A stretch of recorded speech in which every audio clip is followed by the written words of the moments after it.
Hello दोस्तों, smart education GDR में आपका स्वागत है।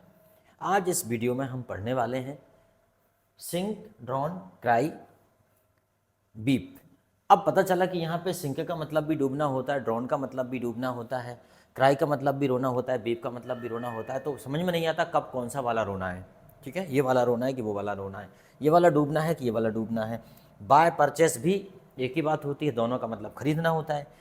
उसके बाद रीड और स्टडी, दोनों का मतलब पढ़ाई करना होता है, पढ़ना होता है। फूड, मील, इसका मतलब भी वही होता है, भोजन, दोनों का मतलब भोजन होता है। और सर्च और फाइंड, दोनों का मतलब ढूंढना होता है। तो अब हम यहाँ देखेंगे कि आखिर वास्तव में किसका यूज कहाँ किया जाए, सही यूज़ क्या है इसका। अगर इसको वीडियो को पूरा देख लिया तो आपको समझ में आ भी जाएगा। तो चलो देखो, सबसे पहले हम देखते हैं जैसे सिंक। सिंक का मतलब क्या होता है दोस्तों? डूबना। क्या होता है सिंक का मतलब? डूबना। और ड्रॉन का मतलब क्या होता है? इसका मतलब भी डूबना होता है। तो ये है कि जब कोई निर्जीव, नॉन लिविंग जब डूबता है तो उसे क्या बोलेंगे? सिंक।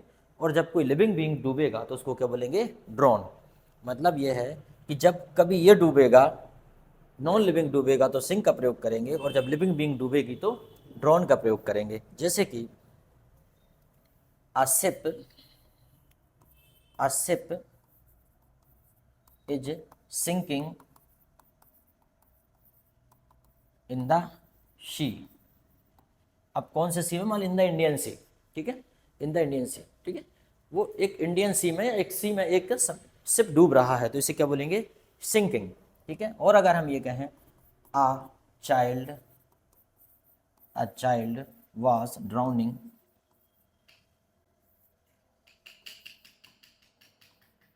In the river. ठीक है, एक बच्चा अगर नदी में डूब रहा था तो क्या हो जाएगा? A child was drowning in the river. एक बच्चा नदी में डूब रहा था। तो जब बच्चा डूबेगा तो क्या बोलेंगे? मतलब लिविंग बीइंग जब डूबेगी तो ड्रॉन करेंगे, और जब कोई नॉन लिविंग डूबेगा तो क्या बोलेंगे? सिंक। आई थिंक आपको समझ में आ गया होगा बड़े अच्छे से। अब आता है क्राई और बीप। क्राई का मतलब भी होता है रोना, और बीप का मतलब भी होता है रोना। तो यहाँ पे दोनों में फ़र्क इतना सा है, जब भावनात्मक रूप से धीरे धीरे रोना होता है तो वहाँ पे बीप होता है। अक्सर जो बड़े लोग रोते हैं, बड़े लोग मतलब पुरुष लोग, हम लोग। और रोना, जो बच्चे रोते हैं तो अक्सर वो क्राई होता है, क्योंकि वहाँ पे इमोशंस का ज़्यादा काम नहीं होता, वहाँ चिल्लाना ज़्यादा होता है। ठीक है, बच्चे इमोशंस को नहीं समझते ज़्यादा। जैसे उन्होंने माँ ने कुछ नहीं दिया तो बच्चे दहाड़ा मार के रोने लगे, मम्मी। तो ये सब क्या है? बच्चों का रोना है। और जैसे किसी ने धोखा दे दिया तो एसएमएस आया, एसएमएस देख के रोने लगे कि आज से मैं आपका रिचार्ज नहीं कराऊंगा, तो रोने लगे, आंसू टपकने लगे। That is called beep. ठीक है, तो जैसे हमने कहा a baby a baby a baby is crying, a baby is crying, बच्चा रो रहा है। और हम बोले a girl is beeping in classroom. एक लड़की classroom, a girl is beeping in classroom, लड़की क्लासरूम में रो रही है। तो ये क्या है? बीपिंग है। हाँ, ये हो सकता है कि क्राई भी कर रही हो, चिल्ला भी रही हो, जोर जोर से रो रही हो, लेकिन जनरली आराम से रो लेते हैं। ठीक है, ओके दोस्तों, सिस्टमेटिक वीडियो देखने के लिए आप मुझे smart education GDR YouTube channel पर सब्सक्राइब कर लीजिए। यहाँ आपको home video, shorts, live podcast, playlist, community, search, यहाँ पे आपको बहुत सारे वीडियोस मिलेंगे, वह भी क्रमशः। फिर उसके बाद है बाय और परचेस। बाय और परचेस दोनों में एक बड़ा अलग अलग राय है लोगों की कि बाय कब लगाएं और परचेस कब लगाएं। तो मैं आपको बता देता हूं, जब कोई चीज़ शॉर्ट टाइम के लिए खरीदते हैं तो उसमें बाय लगा लो। ठीक है, जैसे बाय सेल, कोई चीज़ शॉर्ट टाइम के लिए खरीदते हो तो उसे बाय लगा लो, और कोई चीज़ लंबे समय के लिए खरीदते हो तो उसमें परचेस लगा लो। हम इसी प्रकार से इसे समझ सकते हैं। ठीक है, जैसे कि मान लीजिए मैंने कहा ही जैसे मैंने कहा कि he goes to buy vegetable, he goes to buy vegetable, वो सब्जी खरीदने जाता है। तो सब्जी खरीद ली, सब्जी बनी, ख़त्म। ठीक है, वाय हो गई। ठीक है, लेकिन अगर आप कार खरीदते हो, जैसे कि he purchased he purchased a car last week, उसने पिछले सप्ताह एक कार खरीदी, he purchased a car last week.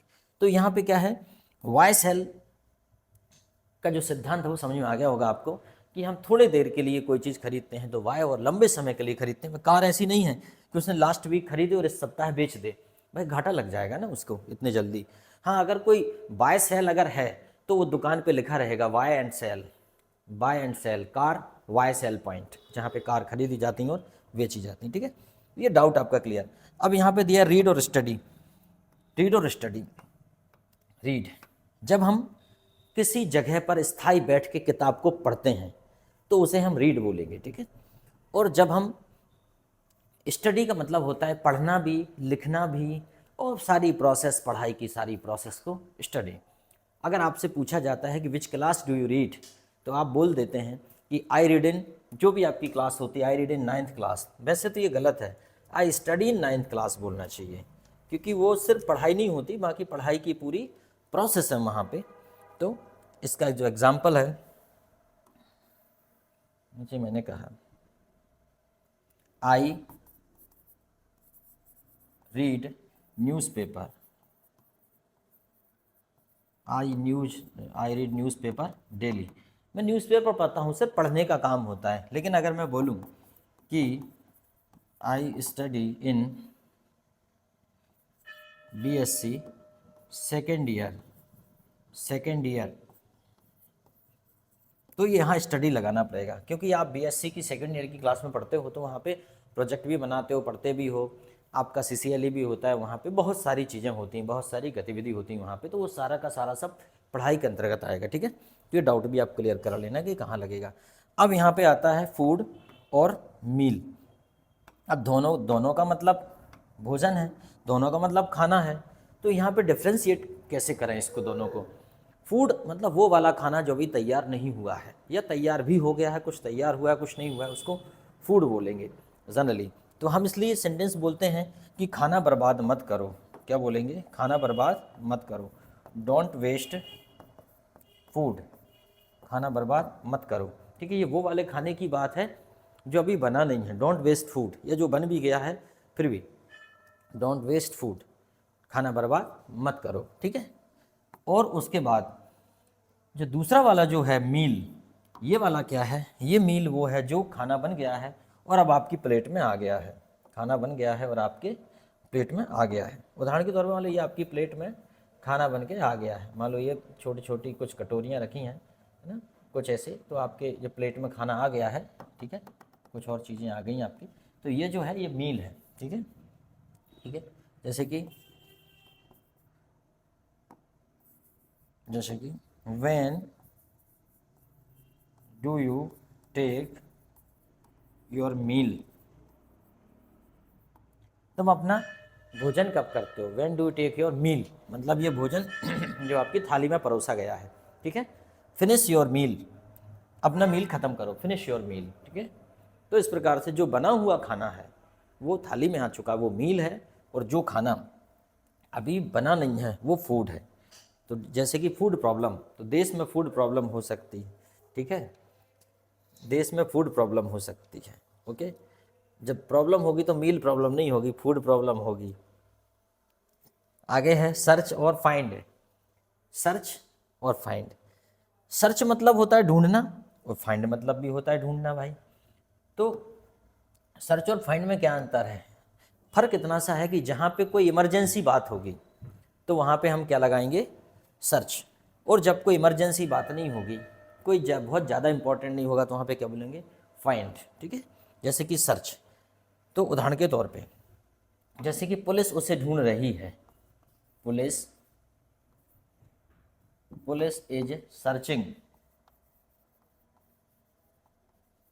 Police is searching him, police इसे ढूंढ रही है। ठीक है, और हम जैसे किसी दोस्त को ढूंढने की बात कर रहे हैं तो बोलेंगे डोंट फाइंड हिम, उसकी मत ढूंढो उसे, डोंट फाइंड हिम। ठीक है, डोंट फाइंड हिम मतलब यह है कि जब कोई चीज़ बहुत ज़्यादा ज़रूरी हो तो वहाँ पे सर्च होगा, और थोड़ा बहुत ज़रूरी है, बहुत ज़रूरी नहीं है, तो वहाँ पे क्या, फाइंड होगा। तो अगर इस प्रकार के छोटे छोटे वीडियोस आपको चाहिए, आपको अच्छे लगते हैं, तो हमें कमेंट्स करके बताइए, ताकि हम और भी नए नए वीडियो तैयार कर सकें। Thank you very much, have a good day.